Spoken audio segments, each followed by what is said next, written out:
함께 은혜 나눌 하나님 말씀은 빌립보서 2장 5절에서 11절 말씀입니다.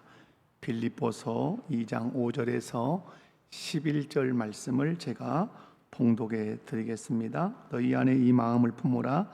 곧 그리스도 예수의 마음이니 그는 근본 하나님의 본체시나 하나님과 동등됨을 취할 것으로 여기지 아니하시고 오히려 자기를 비워 종의 형체를 가지사 사람들과 같이 되셨고 사람의 모양으로 나타나사 자기를 낮추시고 죽기까지 복종하셨으니 곧 십자가에 죽으심이라. 이러므로 하나님이 그를 지극히 높여 모든 이름 위에 뛰어난 이름을 주사 하늘에 있는 자들과 땅에 있는 자들과 땅 아래에 있는 자들로 모든 무릎을 예수의 이름에 꿇게 하시고 모든 입으로 예수 그리스도를 주라 시인하여 하나님 아버지께 영광을 돌리게 하셨느니라. 아멘. 할렐루야. 2023년 우리 목포교회 표어가 무엇인 줄 아십니까?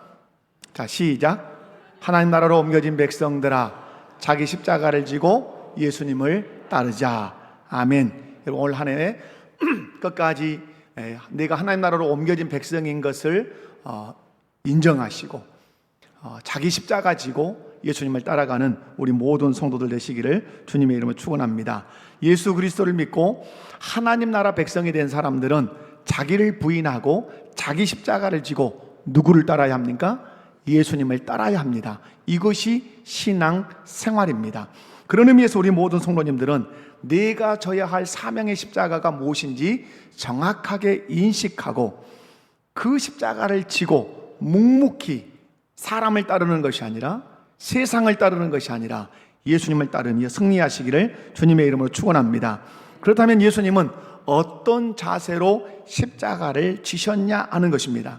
첫 번째, 예수님은 하나님을 기쁘시게 하겠다는 마음을 품고 결단하심으로 이 십자가를 지고 가셨습니다. 오늘 본문 5절에 보면 너희 안에 이 마음을 품으라. 곧 그리스도 예수의 마음이니 라고 말씀합니다.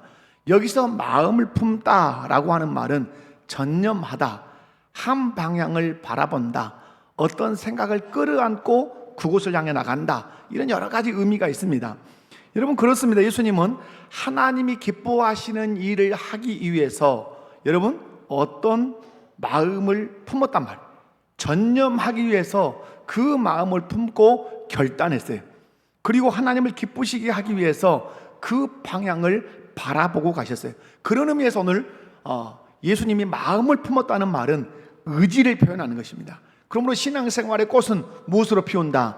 의지로 피우는 거예요. 내 의지력으로 마지막 꽃은 피우는 거예요.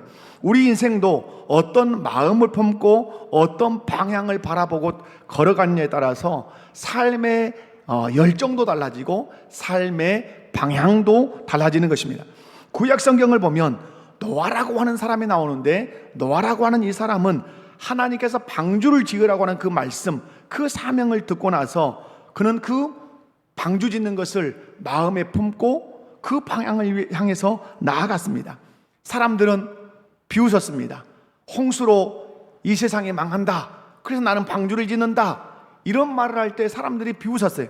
그러나 그 비웃음에도 아랑곳하지 않고 노아는 방주를 지었습니다. 왜? 하나님이 주신 그 명령을 마음에 품고 결단했기 때문에 그렇습니다. 하나님이 주신 그 말씀을 마음에 품고 결단할 때 그는 사람들의 비아냥도 비웃음도 환경도 다 이길 수 있었어요. 그리고 결국 노아는 온 열정을 바쳐 결국 구원의 방주를 지었던 것입니다. 이렇게 하나님을 기쁘시게 하기 위해서 복된 마음을 품고 결단했던 사람들이 성경에 많이 소개되고 있습니다. 하나님의 손에 붙들려 쓰임받았던 모든 사람들은 하나님이 주신 그 사명에 대해서 마음을 품고 결단했다는 중요한 특징이 있습니다. 여러분, 아브라함이 독자 이삭을 바치는 하나님의 말씀을 듣고 그 마음을 품고 결단했습니다. 다윗이 골리앗을 바라볼 때 하나님의 군대를 능욕하고 있을 때 그와 싸우겠다고 마음을 품고 결단했습니다. 에스더가 자기 민족이 몰살당한 위기에 처하자 죽으면 죽겠다는 마음으로 마음을 품고 기도하기로 결단했습니다. 다니엘 그리고 그의 세 친구가 왕의 진미로 자기를 더럽히지 않기 위해서 마음을 품고 결단했습니다. 그리고 풀무불에 들어가는 사자굴에 들어가는 그 상황 속에서도 하나님이 결코 우리를 구원해 주시지 않는다 할지라도 우리는 하나님만 섬기겠다고 그들은 신앙을 마음에 품고 결단했지요. 바울은 로마도 보아야 되겠다고 하는 이 선교 열정을 마음에 품고 결단해서 결국은 로마에 가서 복음을 전했습니다. 여러분, 이 시간 저와 여러분이 점검해야 되는 것이 있습니다. 무엇을 점검해야 되냐면, 나는 오늘 하나님을 기쁘시게 하기 위해서 어떤 마음을 품고 있으며 어떤 결단을 하고 있느냐 하는 거예요. 우리의 삶은 날마다 마음을 품고 날마다 결단하는 삶을 사는 것입니다. 오늘 우리 신앙의 문제는 교회의 시설이나 환경이 열악한 것이 우리의 신앙의 문제가 아니에요. 여러분, 우리 목포교회 식당에 밥이 맛이 없는 것이 여러분 신앙의 문제가 아니에요. 여러분, 오늘 제가 한번 여담이지만은 오늘 식당밥이 아주 맛있을 거예요. 왜냐하면 유기농 쌀이래요. 여러분, 이때는 리액션이 있어야 돼요. 와, 그죠? 그게 살아있는 거예요. 이게 유기농인지 그냥 농약 친 쌀인지. 유기농이 뭔지 아십니까? 저는 천혜라고 하는 마을에서 목회를 했기 때문에 유기농을 알아요. 거기 유기농 단지잖아요. 친환경이 있어요. 친환경. 좋은 것 같죠? 그 위에 무농약이 있어요. 무농약 위에 유기농이에요. 최고가 유기농이에요. 근데 오늘 여러분 밥을 뭘로 해준다고요? 유기농 쌀로 맛있게 식사하고 가시기 바랍니다. 여러분, 밥이 맛이 있다 없다가 여러분의 신앙의 장애가 되십니까? 그렇지 않아요. 오늘 우리 신앙의 문제는 하나님을 기쁘시게 하기 위해서 마음을 품지 않고 결단하지 않는 데 문제가 있는 거죠. 분명한 것은 내가 하나님을 기쁘시게 하겠노라고 마음을 품고 결단하지 않으면 하나님은 나를 통해서 그 어떤 역사도 일으키지 않습니다. 하나님은 누구를 통해서 일하십니까? 하나님을 기쁘시게 하겠다는 마음을 품고 결단하는 그 사람을 통해서 하나님은 일하십니다. 그것이 성경의 역사고 그것이 교회의 역사입니다. 그러나 내가 하나님을 기쁘시게 하겠다는 마음을 품고 결단하면 우리의 삶에 놀라운 변화들이 일어납니다. 나는 하나님을 기쁘시게 할 거야. 그러기 위해서 나는 이런 마음을 품고 이렇게 할 거야 라는 이런 마음을 품으면 사람을 대하는 태도가 달라지고 사람을 바라보는 눈빛이 달라지고 말이 달라지고 돈 쓰는 것, 시간 쓰는 것이 달라져요. 그 모든 삶을 통해서 누구를 기쁘시게 하려고? 하나님을 기쁘시게 하려고 그러기 때문에 그래요. 그러므로 오늘 우리가 회복해야 될 것이 있습니다. 그것은 예수님처럼 나도 하나님 아버지를 기쁘시게 하겠다는 마음을 품고 결단하는 것입니다. 그러므로 여러분이 오늘 이 예배 시간에 여러분의 마음을 한번 점검하시고 나는 지금 어떤 마음을 품고 있으며 어떤 결단을 해야 될지를 한번 점검하는 시간이 되시기 바랍니다. 사랑하는 성도 여러분, 하나님을 기쁘시게 하기 위해서 마음을 품으십시오. 그리고 의지적으로 결단하십시오. 작은 것부터 마음에 품고 결단하셔서 행동으로 옮기시기 바랍니다. 이런 것들이 오늘 우리 새 가족들 오늘 수료식 하시고 우리 박규현 성도님이 여러분 간증을 했는데 여러분 놀랍지 않습니까? 유행가 듣던 내가 복음성가를 듣고 또 말씀을 듣고 주의를 빼먹지 않고 성경을 읽겠다고 결단하는 이 마음을 품고 이런 결단을 한다는 것은 너무너무 감사한 일이죠. 여러분도 주일은 반드시 성수하겠다고 마음을 품고 결단하시기 바랍니다. 여러분 설교를 들을 때도 여러분 설교 노트 작년 연말에 다 나눠주었죠. 신년에 쓰시라. 왜? 여러분이 저한테 많이 했던 말씀이 있었기 때문에 제가 설교 노트를 만들었어요. 목사님 들을 때는 은혜를 엄청 받는데 돌아서면 잊어버린대요. 그래서 제가 예를 든 게 생각나요. 호주머니에다가 내가 돈을 10만 원을 넣어놨는데 주머니가 빵꾸나가 잃어버렸어. 이건 잃어버린 거예요. 그러면 그 빵꾸난 주머니를 계속 빵꾸난 대로 달고 다닐 사람이 있어요, 없어요? 이렇게 나는 그래도 빵꾸난 거 입고 다니란다. 미치지 않고는 그런 정신 안 갖겠죠. 반드시 꼬매겠죠. 왜? 잃어버리지 않기 위해서. 그러면 우리의 정신에서 말씀을 들을 때는 은혜 받았는데 돌아서면 잊어버린다면 잊어버리지 않도록 꼭 꿰매 주었단 말이에요. 제가 어떻게 설교 노트를 만들어서 쓰시오. 그래서 이제는 잊어버리지 마시오. 근데 여러분은 안 써요. 그것까지 듣고 잊어버려도 괜찮겠다. 여러분 결단하십시오. 설교를 들을 때 반드시 써보겠다. 쓰려면 어떻게 해야 돼요? 집중하셔야 되잖아요. 여러분 예배 때는 꼭 어디 자리에 앉겠다? 저 말석에 앉겠다? 앞자리부터 앉겠다? 앞자리. 저는 좋은 문화를 만들어 가고 싶어요. 여러분 강제하고 강요하고 이것보다 제가 하는 말에 동의하시고 그래야지 하고 앞자리부터 앉는 이런 운동이는 말하면 설득당하고 그런 교회가 돼야 건강한 교회이죠. 여러분 교회에서 내가 신앙생활 하면서 한 가지 봉사는 꼭 하겠다. 여러분 장례 치르면 여러분이 먼저 돌아가실지 제가 먼저 죽을지는 모르겠지만은 저보다 먼저 돌아가실 분들 계실 거 아니에요? 장례 치를 때 아이고 이분은 꼭 이 봉사는 참 열심히 하시는 분이었는데 참 안타깝네요. 이런 말을 할 수 있어야 돼요. 근데 가서 이분은 누구래요? 이렇게 말하면 되겠어요? 안 되겠어요? 안 되죠. 여러분 한 가지 이상 봉사하시기 바랍니다. 그런 의미에서 손잡고 한번 인사합시다. 한 가지 이상 봉사합시다. 여러분 하늘에서 별 따오라고 말 안 해요. 여러분이 할 수 있는 것 하시면 돼요. 여러분 나가시면 꼭 주보를 또 넣고 가신 분들 계십니다. 희한한 습관이 있어요. 주보는 갖고 가시라고 주는 거예요. 주보는 그 주간에 있을 교회 행사와 그 주간에 있을 말씀 본문이 적혀 있기 때문에 주보예요. 그러니까 갖고 가셔야 돼. 그런데 넣고 가시는 분들이 왕왕 계시면 흐트러져 있어. 그것을 그러면 나는 이 주보 정리만큼은 내가 한번 해보겠다. 이런 마음을 품고 하시라 이 말이에요. 그리고 술 잡수신 분들 계실 수 있어요. 담배 아직도 못 끊은 분들 계세요. 저는 교회 모퉁이에다 담배 잿더리 만들어주고 싶은 사람이에요. 진짜예요. 왜 그럴까요? 담배 피라고? 피면서라도 와라. 다니면서 끊어라. 이 마음이 저한테 있어요. 왔다 우리 목사님은 아주 속됐구만. 그렇게 생각하시면 안 돼. 담배 피더라도 교회는 와야 돼. 술은 먹더라도 교회는 와야 돼. 아멘. 그러나 어때야 돼요? 끊어야 돼. 다시 옆에 분 손잡고 한번 인사합시다. 못되는 것은 끊읍시다. 끊으세요. 여러분 가정에서 남편에게 또 아내에게 자녀들에게 작지만 내가 믿음의 본을 보이겠다. 이런 마음을 품고 이런 결단을 해서 누구를 기쁘시게 하자? 하나님을 기쁘시게 해야 돼요. 예수님은 하나님을 기쁘시게 하기 위해서 마음을 품고 결단하셨어요. 마음에 품고 결단하신 대로 행동하셔서 하나님의 뜻을 이루어드림으로 하나님을 온전히 기쁘시게 해드렸어요. 사랑하는 우리 복개 모든 성도 여러분, 저와 여러분도 예수님처럼 하나님의 뜻을 이루어서 하나님을 기쁘시게 해드리겠다는 그런 마음을 꼭 품고 결단하시기 바랍니다. 마음에 품고 결단한 대로 실천해서 누구를 기쁘시게 하자? 하나님을 기쁘시게 하자. 여러분 하나님이 기뻐하시는 것만 내게 유익이 된다. 하나님께 영광된 것만 내게 유익이 된다. 그러므로 하나님을 기쁘시게 하기 위해서 마음을 품고 결단하자. 할렐루야. 두 번째로는 예수님은 하나님만 높여드리기로 마음을 품고 결단하시면서 십자가를 지셨어요.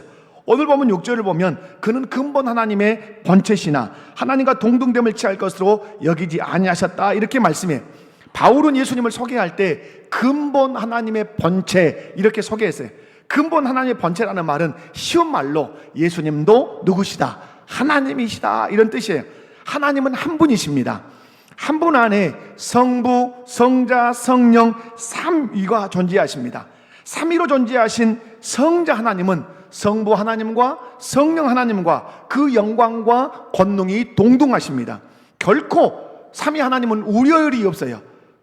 이것을 신학에서는 동일 본질이라고 말합니다. 동일한 본질, 동일한 신적 본질을 가졌다. 그런 의미에서 삼위일체 그러는 것입니다. 그런데 성자 하나님이신 예수님은 하나님과 동등됨을 취할 것으로 여기지 않으셨다고 말씀해요. 다시 말해서 예수님은 자신을 높이려고 성부 하나님과 견주거나 다투거나 경쟁하지 않으셨다는 뜻이에요. 오히려 성자 하나님이신 예수님은 성부 하나님을 높이시기 위해서 스스로 자신의 모든 것을 비우고 낮추셨다고 말씀해요. 성자 예수님이 성부 하나님을 높이시는 방식은 하나예요. 다른 것들도 있지만 성자 예수님이 성부 하나님을 높이시는 방법은 자기를 낮추시는 것이었어요. 자기를 낮추심으로 높이신 거예요. 왜 그렇습니까, 여러분? 성자 예수님은 하나님과 동등되신 분이었어요. 그런데 성부 하나님을 높이려면 어떻게 하셔야겠습니까? 자신을 낮추셔야 했던 것이에요. 오늘 우리 그리스도인들이 품어야 할 마음은 형제를 높이기 위해서 나를 낮춰야 되는 것이에요. 가정에서 부부가 품어야 할 중요한 예수님의 마음이 있어요. 그게 뭡니까? 남편이 아내를 높이려면 아내보다 자기를 낮춰야 돼요. 여러분, 아내가 남편을 높이려면 남편보다 자기 자신을 낮춰야 돼요. 자기를 낮추면 상대를 높일 수 있어요. 시소, 여러분 아시지 않습니까? 여러분, 내가 아래로 내려가면 다른 사람이 위로 올라가는 원리와 조금 비슷해요. 나를 낮추면 상대방이 높아지게 돼 있어요. 예수님은 이 마음을 품고 자기를 낮추시고 성부 하나님을 높이셨다는 사실이에요. 왜 가정 안에, 왜 교회 안에 없어야 할 다툼이 있냐 이 말이에요. 그렇게 연애할 때는 너 없으면 못 살겠다, 그래서 빨리 결혼하자 막 이러잖아요. 그래가지고 결혼을 해서 살아보니까 여러분, 그 유효기간이 길어요, 짧아요? 못 살겠다 너 없으면 그 유효기간이 그렇게 짧은 것 같아요. 여러분, 왜 교회 안에 하나님을 사랑하고 하나님을 경외하는 사람들이 모였는데 왕왕 다툼이 나타나냐 이 말이에요. 예수님을 믿는다고 하면서도 예수님이 품었던 그 마음을 품지 않았기 때문에 그래요. 오늘 우리가 빌립보서를 읽었잖아요. 빌립보서는 빌립보 교회에게 보낸 바울 사도의 서신, 편지의 말씀이에요. 이 교회에는 문제가 있었어요. 어떤 문제가 있었냐면 지도자들이 다투고 있었어요. 다툼. 그래서 1장부터 읽어보면 다투지 말라는 얘기를 해요. 그리고 한 마음과 한 뜻대라는 얘기를 해요. 그 대표적인 이름이 빌립보서 4장 가면 그 이름이 딱 드러나요. 유오디아와 순두계라고 하는 두 여성 지도자예요. 이들은 여자였기 때문에 시기 질투가 많았던 것 같아요. 그래서 늘 다퉈요. 이 다툼의 문제를 해결하기 위해서 모범 답안을, 기준을 바울이 제시해요. 그게 뭐죠? 그리스도 예수의 마음을 품어라. 그러면 다투지 않을 수 있다. 한 마음 한 뜻 될 수 있다. 하나님을 기쁘시게 할 수 있다. 이렇게 말씀하죠. 여러분, 가정 안에, 교회 안에, 직장 안에 다툼이 있는 것은 예수님처럼 자신을 낮추려는 마음을 품지 않고 도리어 자신을 높이려는 마음을 품는 사람들 때문에 다툼과 갈등이 있는 거예요. 어떤 공동체든지 높아지려는 사람이 있으면 반드시 다툼이 발생하게 돼 있어요. 그러니까 다툰다 그러면 여러분 딱 인지하시면 돼요. 누군가가 다툰다. 저 속에 지금 다투고 있지만 어떤 마음 때문에 다투는 거예요? 높아지고 싶은 그 마음 때문에 다투는 거예요. 더 쉽게 얘기하면 자기가 대장 되고 싶고 자기가 왕 되고 싶기 때문에 다투는 거예요. 여러분, 높아지려는 마음을 품고 사는 사람들은 사람을 무시합니다. 그리고 사람을 가볍게 여깁니다. 그 결과 다툼이 발생하는 거죠. 여러분, 예수님의 12제자가 있었습니다. 예수님은 지금 예루살렘을 향해서 또박또박 걸어가십니다. 예루살렘에 들어가시면 기다리고 있는 것이 있습니다. 그것은 모진 고난, 모진 고초, 모진 조롱, 그리고 마지막 십자가에 못 박혀 죽는 이 어려운 일이 기다리고 있어요. 그런데 예수님을 뒤따라오던 사람들이 막 다퉈. 예수님 뒤에서 왜 다툰가를 봤더니 그들이 왜 다툽니까? 서로 어떤 자가 되고 싶어서, 큰 자가 되고 싶어서 내가 큰 자가 될 거야, 아니 내가 큰 자가 될 거야 하면서 다투는 거예요. 그래서 예수님이 하신 말씀이 뭐예요? 하나님 나라는 그런 게 아니다. 섬기는 자가 되어야 큰 자가 된다. 이런 말씀을 하시는 거죠. 여러분, 사단이 공동체를 무너뜨릴 때 사람들 마음속에 불어넣는 마음이 있어요. 그게 뭔지 아십니까? 높아지려고 하는 마음이에요. 그러니까 사단이 역사하면 반드시 사람들 마음에 높아지고 싶은 열망이 막 불처럼 타올라요. 높아지고 싶은 거예요. 이게 일명 고급진 용어로 명예욕이에요. 명예욕이 과도하게 불타면 여러분, 그곳에 다툼이 발생합니다. 인류의 조상 아담과 하와가 에덴 동산에서 왜 추방됐습니까? 그들은 하나님과 같이 되려고 했어요. 다시 말해서 하나님처럼 높아지려고 했단 말이에요. 그것이 죄예요. 모세의 여동생이 있었는데 미리암이라고 하는 여자예요. 근데 이 여자가 문둥병의 저주를 받았어요. 결국은 하나님의 은혜로 치유를 받았지만 왜 문둥병의 저주를 받았습니까? 모세처럼 높아지고 싶었어요. 모세와 동등되려고 했단 말이에요. 그래서 하나님이 저주하셔서 문둥병을 내리신 거죠. 오늘도 사단마귀는 가정공동체 안에, 교회 공동체 안에 여러분 역사를 어떻게 하죠? 네가 대장이다, 네가 높아져야지. 여러분, 제가 어떤 그 얘기 하나를 들었어요. 남편이 소파에서 앉아서 텔레비전을 보고 있어요. 아내가 설거지를 하고 있어요. 근데 남편이 이렇게 쳐다보다가 내가 설거지 해줄게 이렇게 말하다 그래서 이혼해 버렸어요. 그것 때문에. 뭔 말인지 모르겠죠. 내가 설거지 해줄게 하고 했는데 이혼했단 말. 아내가 그 말을 꼬투리를 잡은 거야. 내가 설거지 할게 해야지 왜 해줄 게냐? 내가 설거지하는 네 종이냐? 내가 설거지 할게 해야지. 다르고 어가 달랐다는 말이죠. 여러분, 왜 이런 말들이 나오죠? 저는 여러분에게 말씀드리죠. 섬기는 것이 은혜다. 명절이 되면 명절 이후에 이혼하는 사유가 많다고 하는데 그건 너무 나쁜 것들이에요. 우리들은 명절이 되면 그 누구보다도 잘 섬기는 며느리, 딸, 사위 돼야 돼요. 아멘? 아멘. 여러분, 왜 그런 일이 발생하죠? 자꾸 높아지려는 마음을 이 사단이 주기 때문에 그래요. 여러분, 가정공동체가, 교회공동체가 천국의 기쁨을 누릴 수 있는 그 방법이 있어요. 그것은 예수님의 마음을 품는 거예요. 예수님의 마음은 어떤 마음이십니까? 성부 하나님을 높이기 위해서 자기를 낮추시는 거예요.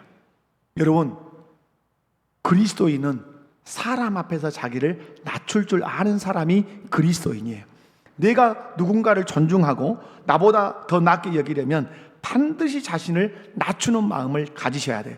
여러분이 누구를 만나러 간다, 식사를 하러 가든 차를 마시러 가든 어떤 얘기를 하러 가든 일을 하러 가든 사람을 만나러 갈 때는 꼭 이 기도를 하셔야 돼요. 주님, 제가 그 사람 앞에서 높아지는 그 모습을 보이지 않게 해주십시오. 높이려는 말투를 보이지 않게 해주십시오. 늘 그 사람 앞에서 나 자신을 낮출 수 있는 겸손함을 내게 주십시오. 이유가 있습니다. 나보다 못 배운 사람을 만날 수 있고, 나보다 못 가진 사람을 만날 수 있고, 나보다 덜 가진 사람을 만날 수 있고, 나보다 사회적인 지위가 훨씬 덜한 사람을 만날 수 있어요. 그때 우리는 금방 우쭐대는 마음을 갖게 돼요. 금방. 그리고 딱 가오를 잡습니다. 그러면 상대방은 느낍니다. 저 사람이 나를 무시하구나, 나를 가볍게 여기구나, 결코 존중받지 못한다는 생각을 하게 됩니다. 좋은 관계 형성될 수 없고 나를 통해서 그리스도를 만날 수 없습니다. 그러므로 여러분이 사람을 만날 때 반드시 해야 되는 기도 뭡니까? 하나님, 그 사람 앞에서 나를 낮출 수 있는 마음을 품게 해주시고 그를 귀히 여기게 해주십시오라는 기도를 하셔야 돼요. 스스로 자신을 낮추는 마음을 가질 때 우리의 눈이 하나 바뀝니다. 나를 낮추면 그 사람을 귀하게 볼 줄 아는 눈이 생기게 돼요. 왜 사람을 귀하게 여기지 않습니까? 왜 무시합니까? 왜 가볍게 여깁니까? 나를 높여놓고 그 사람을 낮게 보니까 사람을 깔보는 거예요. 그러나 나를 낮추고 그 사람을 아래에서 위로 보면 그 사람을 존중하게 돼요. 우리 목회교회 모든 성도님들은 누구를 만나든지 그 사람 앞에서 자기를 낮춰서 그 사람을 높이는 그런 성도들 다 되시기를 주님의 이름으로 축원합니다. 그렇게 할 때 우리가 모이는 그곳에 다툼이 있다 없다, 다툼은 결코 발생할 수 없어요. 도리어 한 마음 한 뜻 되는 공동체가 될 수 있어요. 자기를 낮춤으로 다른 사람을 높이는 것, 이것이 진정으로 존중하는 것이에요. 자기를 낮출 때만 여러분 상대방의 뜻을 비로소 알게 돼요. 높아지면 잘 몰라요. 자기를 낮추면 상대방의 마음도 알고 뜻도 알 수 있어요. 이렇게 할 때 가정도 교회도 행복한 공동체가 될 수 있어요. 지금 뉴스에 지금 화두가 되는 서희초 사건, 여기 학교 관계자들도 많이 계십니다만은 여러분, 지금 스포트라이트를 받고 있는 것이 하나가 있죠. 학생 인권 조례라고 하는 것이 스포트라이트를 받고 있습니다. 교회는 이 학생 인권 조례가 심각한 문제가 있다고 만들기 전부터 교회는 경고를 했습니다. 그리고 거기에 대해서 저항을 해왔습니다. 제가 학생 인권 조례를 읽어보았습니다. 요약된 것만 읽어봤어요. 여러분, 사상이나 종교나 성적 지향이나 여기에 대해서 관여할 수 있다 없다? 교사 관여 못한다. 핸드폰을 앞에다 교탁에다 내라 강압할 수 있다 없다? 없다. 그러니까 가장 지금 무서운 게 뭐냐면 느끼는 것이 답이에요. 저 사람이 나를 내 인권을 무시했다고 느끼고 고발하면 고발당하는 거예요. 여러분, 여자아이를 이렇게 잘 격려한다고 머리를 쓰다듬었는데 그 아이가 나는 성적으로 나는 수치심을 느꼈다 하고 고발하면 안 되는 거예요. 여러분, 느낌이 법이 된 세상이 된 것이에요. 여러분, 오늘 학교 학생 인권조례의 가장 큰 문제는 뭐예요? 아이들에게 높아지는 마음은 가르쳤지만 낮추는 마음을 지금 안 가르치고 있단 말이에요. 여러분, 하나님은 공동체를 이끌고 가실 때 반드시 권위 질서 체계를 세워서 끌고 가세요. 그런데 지금 이 세상은 권위 체계를 완전히 무너뜨리고 있어요. 저 여러분 오은영 박사의 육아 상담인가 봤어요. 깜짝 놀랐어요. 엄마, 내가 경찰에게 신고할 거야? 이 말을 누가 하는 거예요? 자식놈이 하는 거예요. 자식놈. 때려 팼냐? 그것도 아니에요. 그걸 영상으로 이렇게 찍는데 엄마가 조금 지에게 지 마음에 안 맞는 거 있다고 경찰에 신고한다. 여러분, 이것이 무슨 세상입니까? 여러분, 예수님은 그런 마음을 품으라고 말씀하지 않아요. 우리 목포교회 모든 성도님들은 예수님의 마음을 품고 상대방을 높이기 위해서 자신을 철저하게 낮추시기 바랍니다. 그래서 가정을 세워가시고 교회 공동체를 세워가는 복된 성도들 되시기를 주님의 이름으로 축원합니다. 세 번째로 예수님은 자기를 비워 종이 되기로 마음을 품고 결단하셨습니다. 교회 안에 일어나야 하는 운동이 종이 되겠습니다 라고 하는 운동이에요. 오늘 7절에 보면 오히려 자기를 비워 종의 형체를 가지사 사람들과 같이 되셨다고 말씀해요. 예수님께서 자기를 비웠다는 것은 성자 하나님으로서 모든 권리를 다 내려놓았다는 뜻이에요. 사람이 가장 어려운 것이 무엇입니까? 권리를 내려놓는 것이에요. 예수님은 하나님의 뜻을 이루기 위해서 자신의 모든 권리를 내려놓고 무엇이 되셨다? 종이 되셨어요. 사랑하는 성도 여러분, 종 정신은 어디서 옵니까? 종 정신은 권리 비움에서 오는 것입니다. 종 정신은 어디서 온다고요? 권리를 비우는 것이에요. 가정에서 남편이 종이 되려면 남편으로서의 권리를 비우셔야 돼요. 아내가 가정에서 종이 되려면 아내의 권리를 비우시고 종이 되셔야 돼요. 그러면 서로가 종 정신을 가지면 그 가정은 서로 섬기기 때문에 천국이 이루어질 수밖에 없는 거예요. 그런데 문제는 뭐죠? 자기 권리를 비우지 않아요. 그리고 종의 자리에 내려가지 않아요. 그러니까 섬김이 없어요. 서로 주장만 해요. 그래서 지옥이 되는 거예요. 여러분, 탕자가 아버지 집으로 돌아올 때 어떤 정신을 장착하고 돌아옵니까? 종 정신을 딱 장착하고 돌아옵니다. 나갈 때는 어떤 정신으로 나갔습니까? 탕자가 아버지 재산 다 받아가지고 내 마음대로 할 거야. 왕 정신을 장착하고 딱 나갔어요. 내 마음대로, 내가 주인 돼서, 내가 왕 돼서 내가 그렇게 살 거야. 찐나게 고생했죠. 재산 다 날렸죠. 그리고 나서 깨달았죠. 아버지밖에 없다. 그런데 돌아올 때 독백처럼 외칩니다. 나는 아버지의 아들이라 일컬음을 감당하지 못하겠습니다. 이제 품꾼의 하나로 여겨주십시오 하리라 하고 돌아가요. 그리고 아버지 앞에 도착해서 동일하게 말합니다. 나는 아버지의 아들이라 일컬음을 감당하지 못하겠습니다. 나를 품꾼의 하나로 여겨주십시오. 아버지는 품꾼으로 받았습니까? 아들로 받았습니까? 아들로 받았어요. 그러나 이 아들은 아들로 살지만 품꾼 정신을 가지고 살기 시작한 것입니다. 오늘 우리 자녀들이 자녀이지만 어떤 정신을 가져야 합니까? 종 정신을 가져야 합니다. 품꾼 정신을 가져야 돼요. 여러분이 하나님의 자녀지만 자녀이면서 동시에 어떤 정신 가져야 돼요? 품꾼 정신을 가지셔야 돼요. 그래야 교회가 건강하고 가정이 건강할 수 있어요. 사랑하는 성도 여러분, 우리 교회에서 종 정신을 많이 배웁니다. 하지만 종 정신을 갖지 못하는 이유는 자기 권리를 내려놓지 않기 때문에 그래요.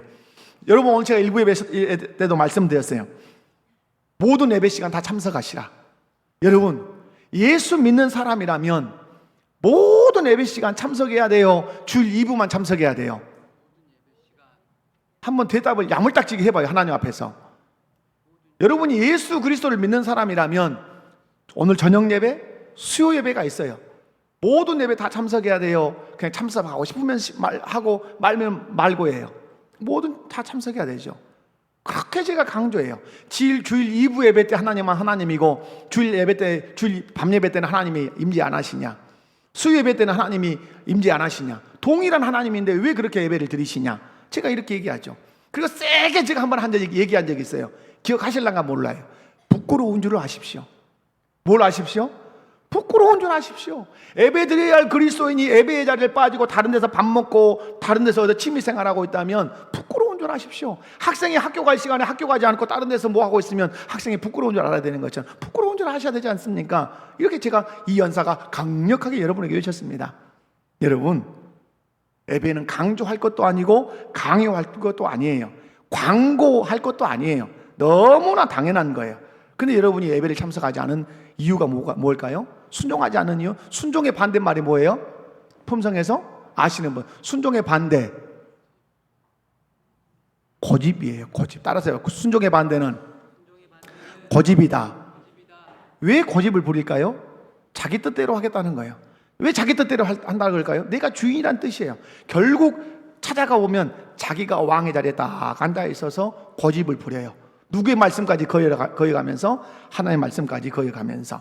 여러분, 종정신 가지려면 자기를 내려놓아야 돼요. 여러분, 그래서 교회 안에서 여러분 마음을 품을 때 이런 마음은 가지시면 안 돼요. 내가 이런 사람인데, 내가 교회에서 이런 업적을 내가 세웠는데, 내가 사회에서 이런 위치에 있는 사람인데 나를 몰라봐? 여러분, 이런 사람은 아직 자기를 비운 사람이다. 비우지 못한 사람이다. 결코 비우지 못한 사람이에요. 예수님 그렇게 하셨어요? 나를 몰라봐? 내가 하나님인데, 내가 하나님 아들인데, 그런 말씀을 주님이 하지 않으셨어요. 여러분, 이런 사람은 어디에서도 종이 될 수 없어요. 늘 대장 되고 싶고 왕이 되고 싶을 뿐이에요. 그래, 대장 되고 싶고 왕이 되고 싶다, 나는 그런 마음 없는데요. 여러분이 그렇게 말할지 몰라요. 제가 여러분이 대장 되고 싶고 왕 되고 싶고 높아지려고 하는 마음이 있다는 사실을 하나로 가르쳐 드릴 수 있어요. 섭섭함이 많아. 뭐가 많아요? 섭섭함이 많아. 그것이 주인 되고 싶은 마음이에요. 그것이 왕 되고 싶어. 이래서 섭섭하고 저래서 섭섭하고, 그 섭섭일기가 너무 많아. 이유는 뭐죠? 자기 권리를 아직도 내려놓지 않았다고 하는 증거예요. 그런데 예수님은 자기를 비우심으로, 자기 권리를 다 내려놓으심으로 종이 되셨어요. 종이 된 후에야 할 수 있는 일이 뭐죠? 주인을 위해서 복종할 수 있어요. 종이 되지 않고는 주인을 위해서 복종할 수 있다 없다? 복종 못해요. 우리가 왜 복종하지 못합니까? 종이 되지 못했기 때문에 복종하지 못하는 것이에요. 종이 되었다는 중요한 행동이 뭐죠? 복종이에요. 복종. 그러므로 예수님께서 하나님 아버지께 복종하심으로 나는 누가 되었다는 걸 증명하신 거죠. 나는 아버지의 종으로 서 있습니다. 이것을 보이신 거예요. 그런 의미에서 종의 생명은 복종이에요. 따라서 해봅시다. 종의 생명은 복종이다. 종이 복종을 안 하면 종이 아니죠. 그래서 죽이는 거죠. 옛날에는 종의 생명은 복종이에요. 그러면 종의 영광이 있어요. 종의 영광은 뭐예요? 종의 영광은 복종을 통해서 주인을 성공시키는 거예요. 저는 제 큰아들 의연이에게 전화 통화할 때 늘 빠뜨리지 않고 얘기해요. 의연아, 교회에서, 직장에 출근해서 반드시 회사를 위해서 기도하되, 하나님, 저로 인하여 우리 회사가 성공되길 원하고 저로 인하여 우리 사장님이 성공하기를 원합니다. 그 기도를 꼭 해라. 그것이 종된 자의, 직원된 자의 마땅한 책무다. 우리 예수님은 복종을 통해서 하나님 아버지를 성공시켰어요. 예수님은 종으로서 생명을 바쳐서 하나님 아버지께 복종했지요. 생명 바쳐 복종하셔서 하나님 아버지께서 창세전에 택한 하나님 아버지의 백성들을 다 구속하셔서 누구를 기쁘시겠습니까? 하나님 아버지를 기쁘시겠어요. 이 말을 다른 말로 얘기하면 하나님 아버지를 성공시켰다 이 말이에요. 여러분, 예수님을 믿으면 충만해지는 정신이 있어요. 그게 무슨 정신이에요? 종정신이에요. 예수 믿고 변화됐다 하는 그것, 자꾸 저 사람을 섬기려고 한단 말이에요. 옛날에는 돈만 생기면 막 주워 담아. 절대 그 사람 안에 들어가면 10,000원짜리 나오지 않아. 그런 자린고비 같은 인간이었어. 근데 예수 믿고 나더니 바뀌었어. 저 사람이 베풀 줄 알고 쓸 줄 알아. 왜 그렇게 하느냐고 물어보니까 예수 믿으니까 종으로서 섬겨야 된다고 말씀을 내가 배워서, 예수님이 그렇게 섬기셔서 나를 구원해서 나도 그렇게 하기로 결단했다고, 이런 고백들을 하는 거예요. 사랑하는 성도 여러분, 인간이 타락할 때 상실한 정신이 무엇입니까? 종정신이에요. 아담과 하와는 에덴 동산에서 종으로 살았어야 됐어요. 그런데 자기가 하나님같이 되려고 하는 순간 폐기처분한 정신이 있어요. 그것이 종정신이에요. 그러나 여러분, 예수님을 믿으면 어떤 정신이 회복되죠? 종정신이 회복돼요. 탕자가 나갈 때는 왕정신 가지고 나왔어요. 돌아올 때는 어떤 정신 가지고 돌아왔어요? 품꾼 정신, 종정신 가지고 왔어요. 여러분이 세상에 살 때 무슨 정신으로 다 살아요? 왕정신 갖고 살아요. 내가 대장할 거야, 내가 주인 될 거야. 근데 예수 믿고 딱 돌아오면 어떤 정신이 장착되죠? 이제는 섬길 거야. 하나님을 섬기고 성도를 섬기고 이웃을 섬길 거야. 종정신을 여러분이 갖게 된단 말이에요. 이유는 뭐죠? 예수님을 믿으면 예수님의 생명이 내 안에 접목이 되어서 예수 생명이 내 안에 작동을 해요. 그 생명의 특질이 뭐예요? 종으로 섬기는 거예요. 사랑하는 성도 여러분, 종정신을 품고 가정을 섬기시기 바랍니다. 종정신을 품고 교회를 섬기시기 바랍니다. 서로가 종으로 섬길 때 나타나는 현상은 하나밖에 없어요. 사람들이 높임을 받고 교회가 높아지고 그리스도가 높아져서 이 교회가 천국이 되는 거예요. 교회가 지옥의 꼴을 보이면 되겠습니까? 언제 교회가 지옥 꼴을 보이죠? 서로가 높아져서 서로가 싸우고 서로가 분쟁할 때 교회는 지옥인 거예요. 그래서 젊은이들 다 떠나는 거예요. 그런데 여러분, 서로가 자기를 낮추고 상대방을 귀히 여기고 상대방을 높이면 그곳에서 존중감을 얻고 행복감을 얻고 만족감을 얻어서 교회가 그리스도를 높이는 공동체가 되어서 천국을 맛볼 수 있는 거예요. 말씀을 맺습니다. 2023년 우리 목포교회 표현은 하나님 나라로 옮겨진 백성들아 자기 십자가를 지고 예수님을 따르자예요. 어떤 정신을 여러분 따르셔야 돼요? 하나님을 기쁘시게 하겠다는 그 마음을 품고 결단함으로 예수님을 따라가셔야 돼요. 뿐만 아니라 자신을 낮춤으로 누구만 높여드리겠다, 하나님만 높여드리겠다는 그 예수님의 마음을 품고 나도 내 형제를 높이기 위해서 나를 낮추고 내 아내와 내 남편을 높이기 위해서 나를 낮추고 직장에서 내 동료들을 높이기 위해서 나를 낮추겠다, 이 마음을 품으면 여러분 공동체는 하나님 나라를 지향할 수밖에 없어요. 뿐만 아니라 예수님처럼 내 모든 권리를 내려놓고 내가 종으로 섬기겠다, 종으로 섬기는데 여러분 행복하지 않을 공동체가 어디 있겠습니까? 여러분 이 말씀을 마음에 새기고 여러분의 가정을, 여러분의 교회를 하나님 나라를 맛볼 수 있는 공동체로 세워갈 수 있기를 주님의 이름으로 축원합니다. 다 같이 일어나셔서 찬양하고 기도하겠습니다.